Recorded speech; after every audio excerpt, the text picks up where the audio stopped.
পারস্য উপসাগরের আকাশে যুদ্ধের মেঘ এখন আরও ঘনীভূত হয়েছে। আমেরিকার সঙ্গে চলমান উত্তেজনার এক নতুন অধ্যায় শুরু করেছে ইরান। কয়েক সপ্তাহ ধরে চলা ছায়া যুদ্ধ এখন সম্মুখ সমরে মোড় নিয়েছে। ট্রাম্প প্রশাসনের অবরোধ ও হুমকির জবাবে আর পিছু হটছে না ইরান। বর্তমানে ওয়াশিংটনকে সরাসরি সামরিক চ্যালেঞ্জ ছুড়ে দিয়েছে তারা। এই উত্তেজনার কেন্দ্রে রয়েছেন ইরানের নতুন সর্বোচ্চ নেতা মোস্তফা খামেনি। তার একটি নির্দেশেই মধ্যপ্রাচ্যে ভূ রাজনৈতিক সমীকরণ বদলে যাচ্ছে। পশ্চিম এশিয়ায় যুদ্ধ শুরুর পর মোস্তফা খামেনি অনেকটা আড়ালে ছিলেন, তবে রবিবার তিনি শক্তিশালী উপস্থিতির জানান দিয়েছেন। ইরানের রাষ্ট্রীয় গণমাধ্যম জানিয়েছে মোস্তফা খামেনি সামরিক বাহিনীর প্রধানের সঙ্গে বৈঠক করেছেন। সেখানেই শত্রু মোকাবেলা করার জন্য নতুন সমর কৌশল জারি করেন তিনি। তার এই নির্দেশের পরপরই উপসাগরে ইরানের সামরিক তৎপরতা বহুগুণ বেড়েছে। তবে বৈঠকটি কোথায় বা কবে অনুষ্ঠিত হয়েছে সেই বিষয়ে বিস্তারিত জানানো হয়নি। বিশেষজ্ঞরা বলছেন এর মাধ্যমে ইরানের বর্তমান সর্বোচ্চ নেতাও প্রয়াত আয়াতুল্লাহ আলী খামেনির মতো কঠোর আমেরিকা বিরোধী অবস্থান নিয়েছেন। তিনি আমেরিকার বিরুদ্ধে দীর্ঘমেয়াদী যুদ্ধের জন্য সম্পূর্ণ প্রস্তুত বলে মনে করা হচ্ছে। এর কয়েকদিন আগেই ইরানের প্রেসিডেন্ট মাসুদ পেজেশকিয়ানও মোস্তফা খামেনির সঙ্গে সাক্ষাৎ করেন। পশ্চিম এশিয়ায় যুদ্ধ পরিস্থিতি শুরুর পর থেকে খামেনি জনসমক্ষে খুব কম দেখা দিয়েছেন, ফলে তার ভূমিকা ও অবস্থান নিয়ে নানা আলোচনা চলছে।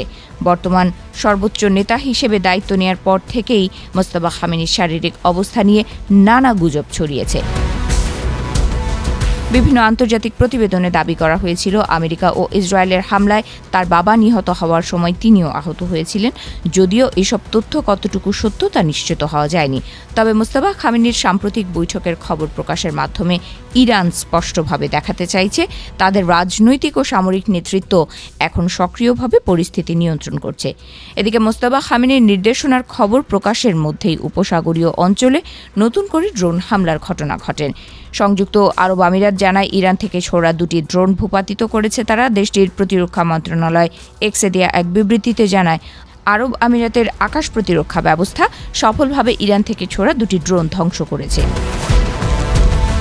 অন্যদিকে কুয়েতের সেনাবাহিনীও জানিয়েছে ভোরে দেশটির আকাশসীমায় কয়েকটি ড্রোন শনাক্ত করা হয়, তবে ড্রোনগুলো কোথা থেকে এসেছে সেই বিষয়ে কিছু জানায়নি কুয়েতের সেনাবাহিনী। এ উত্তেজনার মধ্যেই কাতারের জলসীমায় একটি বাণিজ্যিক কার্গো জাহাজে হামলার ঘটনাও ঘটে। কাতারের প্রতিরক্ষা মন্ত্রণালয় জানায় মেসাইদ বন্দরের উত্তর পূর্বে দেশটির জলসীমায় আবুধাবি থেকে আসা একটি জাহাজ ড্রোন হামলার শিকার হয়। হামলার ফলে জাহাজটিতে সীমিত পরিসরে আগুন লাগে, তবে কোনো হতাহতের খবর পাওয়া যায়নি। বিশেষজ্ঞরা বলছেন আমেরিকার সঙ্গে আলোচনা ঝুলে থাকায় বর্তমান কঠোর অবস্থান নিয়েছে ইরান। এসব হামলার মাধ্যমে ইরান বোঝাতে চাইছে চাপের মুখে আমেরিকার কাছে মাথা নত করবে না তেহরান।